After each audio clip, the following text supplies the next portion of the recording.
Hi guys, this is Steve from PrintLlama.com. Today I'm going to show you how to properly package an Illustrator file so that you can send it to a print shop or your designer or anybody else who might want to make changes or access this file.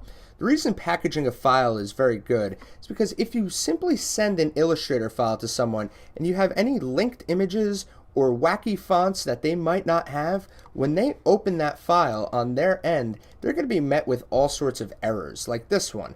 Cannot find the link file. Okay, we're going to ignore that. Cannot find the link file. Cannot find the font. So this is that same file when I send it to somebody else and I haven't sent them a proper packaged file, or I haven't outlined fonts or embedded links. This is what the file is supposed to look like, and this is what they're getting.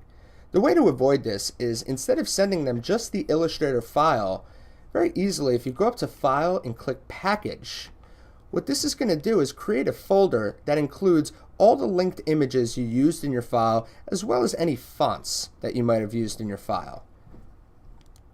Once we click Package, it's going to go through the process of packaging that file. It's going to take a second to save. We're just going to click OK. And now, on our desktop, we've got this packaged file. So inside this folder is not only the Illustrator document, but it's also got the images that we used in there, the high resolution images, as well as the fonts that were used in the file.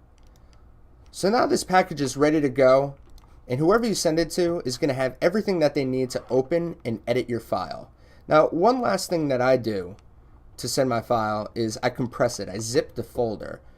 Since you can't email an entire folder, or you can't use a service like WeTransfer with a folder, it's best to zip it into one simple file so that you can go to someplace like WeTransfer, click Add Your Files, select the zip, put in the person's email address. In this case, I'm just going to send it to myself, put a little message, and click Transfer.